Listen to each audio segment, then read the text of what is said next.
Harmonise, c'est un jeu pour 1 à 4 joueurs à partir de 10 ans pour des parties d'environ 30 minutes.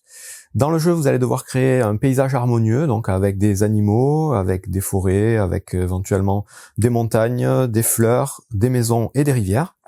Il va falloir essayer d'agencer tout ça au mieux pour essayer de marquer un maximum de points avant la fin de la partie. En tout cas, plus de points que vos adversaires. Donc je vais expliquer dans un premier temps les règles du jeu de base en multijoueur. Ensuite, j'expliquerai les petites variantes qu'on peut trouver dans la boîte et le mode solo en dernier. Et donc je commence par la mise en place. Pour jouer en multijoueur, vous aurez besoin donc de ce petit plateau central que vous allez mettre sur cette face, sur laquelle il y a un petit bonhomme avec un 1 et une petite flèche qui pointe quelque part. La flèche qui pointe, c'est pour déterminer le premier joueur, donc vous le ferez pointer vers le joueur que vous voulez. Ce petit plateau donc au centre de la table. À côté, vous allez mettre des petits cubes qui vont correspondre aux différents animaux que vous allez pouvoir placer sur vos plateaux. Vous allez avoir un deck de cartes justement pour représenter ces animaux. Ce deck-là, vous allez le mélanger, le mettre en tas au milieu de la table et piocher les 5 premières cartes animaux que vous allez pouvoir mettre face visible, accessible à tout le monde. Ensuite, chaque joueur va prendre un petit plateau personnel sur lequel on va avoir des hexagones qui vont permettre du coup de poser les différents éléments de décor et plus tard les animaux dessus. Ce petit plateau personnel, il est recto verso. Pour une partie de base, on vous conseille de jouer donc avec le côté un peu beige. J'expliquerai après la variante avec le côté bleu. Ensuite, vous pouvez donner une petite aide de jeu à chaque joueur. Donc l'aide de jeu qui va permettre d'un côté d'expliquer comment on marque des points avec les différents éléments de la nature et de l'autre la même chose mais pour le côté bleu.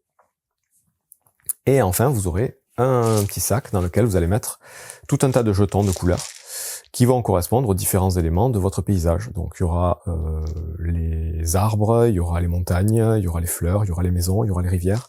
Il y aura tout ça là-dedans, vous mélangez tout ça, et au début de la partie, vous allez mettre des lots de 3 jetons sur chacun des 5 emplacements du plateau du centre, aléatoirement.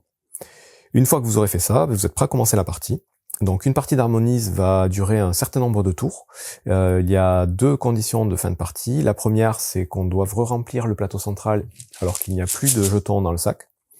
La deuxième condition, c'est si un joueur, à la fin de son tour, n'a plus que 2 emplacements libres sur son plateau.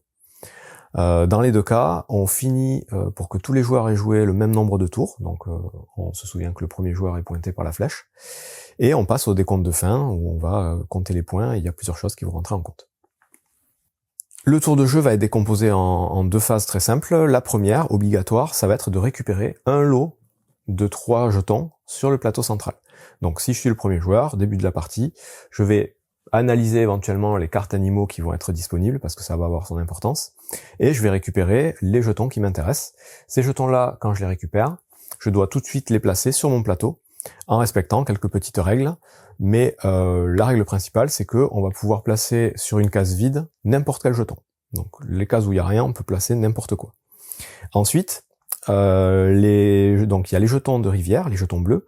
Ceux-là, on ne pourra jamais rien empiler dessus. Ils seront obligatoirement tout seuls sur une case. Ce sera la même chose pour les jetons de fleurs, les jetons jaunes. Ils devront être tout seuls sur une case, on ne pourra rien empiler dessus. Les jetons verts, on pourra les mettre sur une case vide, et sinon on pourra aussi les empiler sur des jetons marrons. Donc ça c'est pour faire les arbres. Donc un jeton tout seul, on va dire c'est un buisson. Vous pourrez mettre un jeton vert sur un jeton marron, ça deviendra un petit arbuste. Ou alors un jeton vert sur 2 jetons marrons pour être un grand arbre. Et du coup vous aurez compris que les jetons marrons, ce sera la même chose, vous pourrez les empiler, vous pourrez en empiler jusqu'à 2 maximum, pour faire le tronc d'arbre. Les jetons montagne, donc les gris, ceux-là, pareil, vous allez pouvoir les empiler les uns sur les autres. Vous allez pouvoir en empiler jusqu'à 3 maximum de hauteur, pour faire des montagnes plus ou moins grosses, donc de 1 à 3 jetons gris, l'un sur l'autre. Et enfin, les jetons rouges, ce sont les maisons. Ceux-là, vous allez pouvoir les empiler soit sur les jetons gris de montagne, soit sur les jetons marrons de bois, soit sur un autre jeton rouge de briques, on va dire. Donc en gros, pour les maisons, on va dire que ce sont des sortes de fondations. Vous aurez les fondations en pierre, les fondations en bois ou les fondations en briques. Il y aura une fondation par-dessus laquelle vous pourrez placer un jeton rouge pour faire une maison. Donc les maisons seront toujours à 2 étages maximum. Donc c'est à peu près tout pour les règles de pose. Donc vous placez vos jetons comme vous voulez, mais évidemment, idéalement, il va falloir essayer de les placer pour faire correspondre les jetons aux habitats des animaux qui sont disponibles ici, pour pouvoir marquer un maximum de points, maximiser. Donc l'idée c'est que, une fois que vous aurez récupéré vos jetons ici, que vous les aurez placés sur votre plateau, vous allez aussi avoir la possibilité de récupérer, à chacun de vos tours, une carte animale, pour venir la placer au-dessus de votre plateau. Cette carte, vous pouvez la récupérer à tout moment de votre tour, il n'y a pas d'ordre, même dès le début de votre tour, avant de prendre vos jetons, vous pouvez prendre une carte. La carte, quand vous la prenez, hop, vous allez la placer au-dessus de votre plateau, et vous voyez que vous avez des petits symboles de pattes là, vous avez 4 emplacements disponibles au-dessus de votre plateau. Donc vous pourrez avoir au maximum 4 cartes animaux au même moment sur votre plateau. Si vous en avez déjà 4, ben vous ne pourrez pas en prendre une nouvelle. Dès que vous récupérez une carte, tout de suite vous allez regarder en haut de la carte, ici en haut à droite, il y a un certain nombre d'emplacements sur lesquels vous allez mettre des petits cubes. Et ça va correspondre au nombre d'animaux que vous allez pouvoir placer sur votre plateau pendant la partie. Donc là, cet animal-là, on dirait une sorte de loutre, vous pourrez en placer au maximum 3 sur votre plateau. Et évidemment, plus vous en placerez, plus vous marquerez de points. Parce que la règle, ça va être que quand vous allez pouvoir placer un animal, vous prendrez le cube le plus en bas de la piste ici, vous le placerez, et ça vous débloquera du coup les points de victoire qui sont indiqués. Donc là c'est 5 pour le premier, 10 pour le deuxième, et 16 pour le troisième. Donc à chaque fois ce sera pareil, plus vous placerez d'animaux, plus vous marquerez de points. Donc ça c'est l'indication du nombre d'animaux que vous allez placer, et des points qui vont vous rapporter.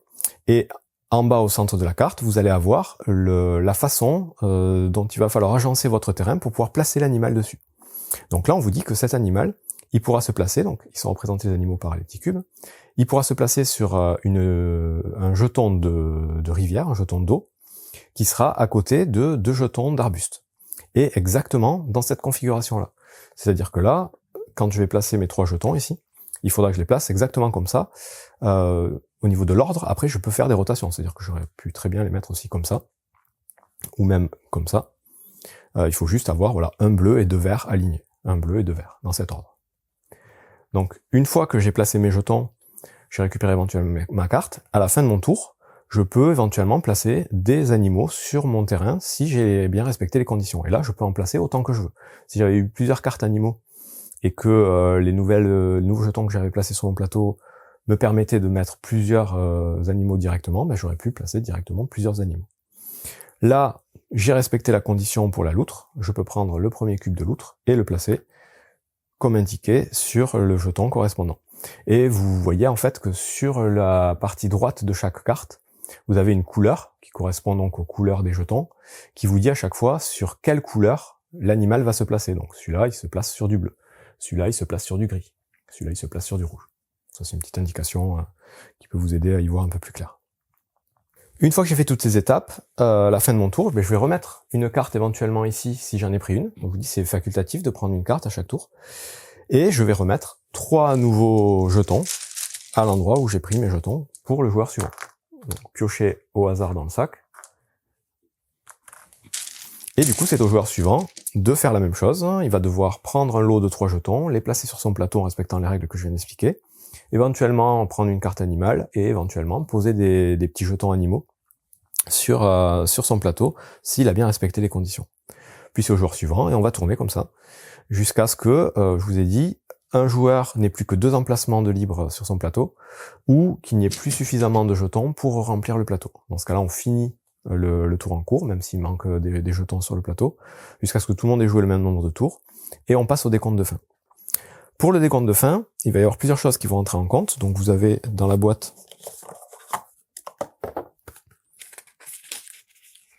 un petit bloc-notes qui va vous permettre donc de noter le nom des joueurs et de marquer les différents points. Donc on va avoir d'abord des points pour les paysages que vous aurez créés, donc uniquement en regardant l'agencement des jetons. Et ensuite on aura des points pour les différents animaux que vous avez réussi à placer sur votre plateau. En sachant qu'à chaque fois que vous allez vider une carte animaux de tous ces jetons, cette carte, vous la mettrez face cachée à côté de vous, elle sera complétée, et elle vous libérera un emplacement pour pouvoir venir récupérer de nouvelles cartes. Comme je vous l'ai dit, vous êtes limité à 4. Et donc à la fin de la partie, on va commencer du coup par les jetons paysages. Vous gagnerez des points pour vos arbres et arbustes, donc les jetons verts. Si vous avez juste des jetons marrons empilés, ça vaut 0. Si vous avez un jeton vert, donc chaque emplacement avec un seul jeton vert vaudra 1 point.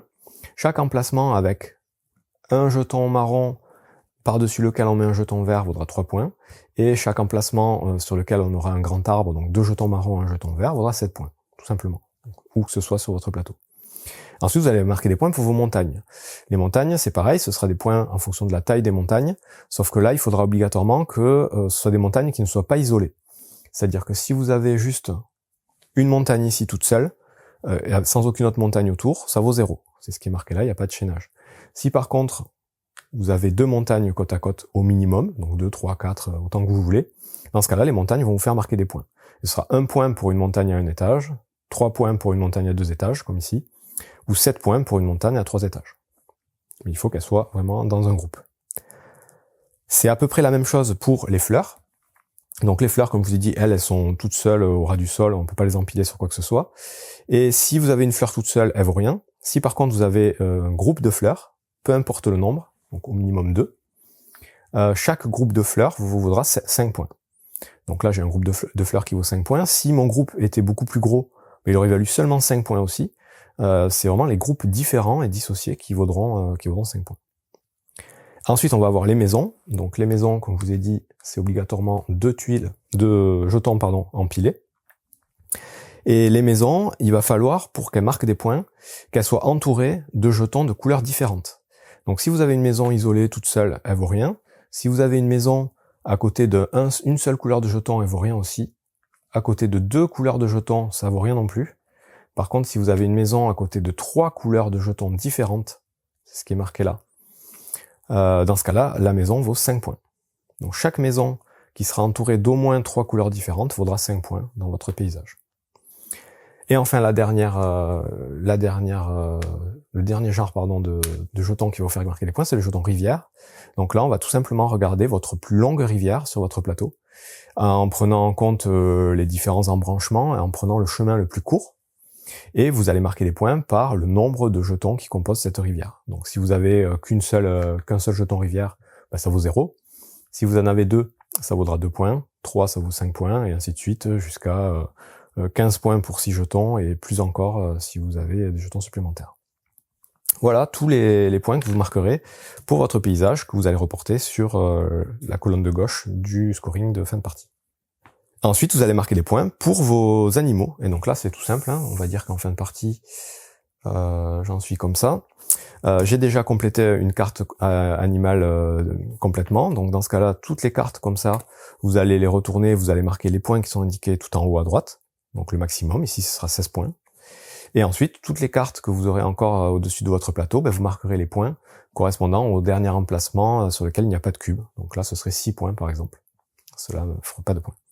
Donc vous allez additionner, donc là 16, vous marquez 16, plus 6, plus tous les autres que vous aurez fait. Normalement, vous en aurez pas fait que 2, ou alors vous avez très mal joué.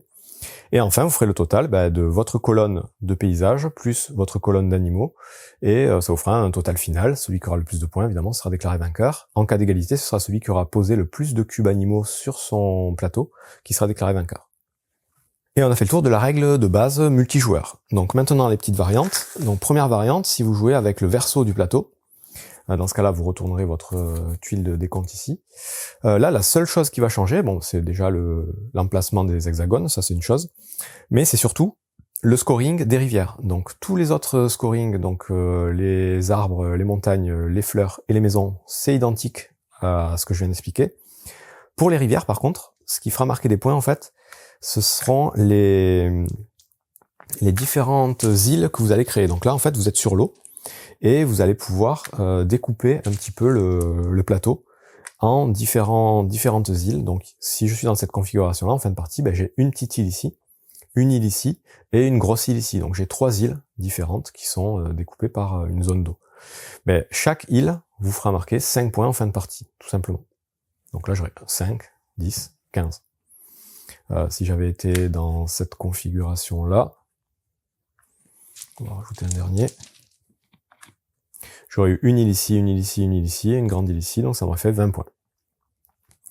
C'est tout ce qui change donc avec ce petit plateau, donc c'est une première variante. L'autre petite variante qu'on va avoir dans la boîte, ce sont des cartes animaux, cette fois à dos beige. Ce sont des esprits de la forêt, donc ces animaux-là Ce sont des cartes qui vont avoir un peu le même principe que les cartes normales. Elles vont avoir des conditions pour pouvoir les poser. Elles vont venir avec des cubes blancs cette fois. Et en début de partie, on va mélanger toutes ces cartes. On va donner 2 cartes à chaque joueur. Et chaque joueur va analyser ces cartes et va décider laquelle il veut garder et laquelle il veut défausser définitivement. Donc on aura chacun une carte esprit de la forêt, ou esprit de la nature, pardon, qu'on aura à placer au-dessus de notre plateau. Donc on commencera avec un emplacement déjà bloqué.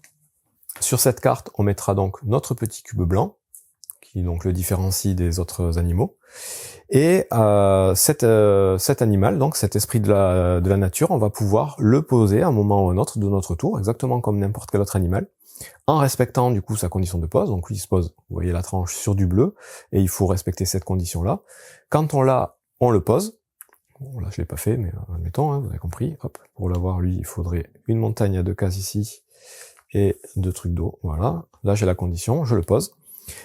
Et à partir du moment où on l'a posé, comme n'importe quelle carte animale, hop, on la met face cachée à côté de nous. Ça libère l'emplacement, on peut rajouter des animaux classiques. Et en fait, ces cartes-là, ces animaux vont servir en fin de partie à nous faire marquer des points bonus supplémentaires par rapport aux conditions normales de scoring. Donc par exemple, la tortue là que je viens de placer, tout simplement, on me dit qu'à la fin de la partie, chaque jeton rivière me rapportera 2 points supplémentaires. En plus du scoring normal des rivières, j'aurai 2 points par jeton rivière sur mon plateau. Celle-ci, avec le lion là, qui est sur la couverture de la boîte, elle me permettra de marquer 2 points par fleur toute seule, 2 points par duo de fleurs, et 10 points par groupe d'au moins 3 fleurs sur mon plateau. Et là encore, en plus du scoring classique, donc d'avoir 5 points par groupe de fleurs. Donc ça va permettre d'orienter un petit peu son jeu et de marquer pas mal de points supplémentaires. Celle-là, ça va être pour les montagnes. Vous aurez 3 points par montagne seule, 3 points par montagne à 2 étages seule, et 1 point par montagne à 3 étages. Et là, même si elles sont isolées, ça vous fera marquer ces points-là. Et encore une fois, en plus des points classiques. Donc voilà une petite variante avec un animal spécifique qui va vous permettre d'optimiser des points bonus. Enfin, le mode solo. Pour pouvoir y jouer, vous allez mettre le petit plateau central de l'autre côté. Là, vous aurez uniquement 3 emplacements disponibles. Donc, vous mettrez hop, vos 3 lots de 3 jetons à chaque tour. Toujours pareil, piocher du sac. Vous allez mettre vos animaux exactement pareil. Ça va se jouer tout de la même façon. La seule règle, c'est que à chaque fois que vous allez prendre un lot de 3 jetons pour le placer sur votre plateau, tous les autres jetons, vous les défausserez. Et à la fin de votre tour, vous remettrez 3 lots de 3 jetons. Ça, c'est la première chose. La deuxième chose, c'est que si à votre tour, vous ne prenez pas de carte animale parmi celles disponibles, vous aurez la possibilité d'en défausser une de votre choix pour en dévoiler une nouvelle, pour faire tourner un peu les cartes et récupérer les cartes qui vous intéressent. Et en fin de partie, donc la fin de partie se déclenche exactement de la même façon, soit quand il vous reste plus que 2 emplacements ici, soit quand vous pouvez plus remplir le plateau avec ce qu'il y a dans le sac. Dans ce cas-là, vous compterez vos points et vous aurez dans la notice un système de scoring. Donc en fonction de votre score, vous gagnerez plus ou moins de petits soleils. Et votre but, c'est d'en avoir le plus possible. Vous avez des soleils bonus en fonction des faces de plateau avec lesquelles vous jouez. Idem si vous jouez avec les esprits de la nature. Et en fonction du type d'esprit de la nature, vous pouvez gagner plus ou moins de points. Donc vous avez les esprits de la nature qui vous font marquer des points par type de paysage unique, et les esprits de la nature qui vont faire marquer des points par groupe de paysages. Donc ça, c'est les icônes qui sont ici, vous le verrez, c'est assez simple à comprendre.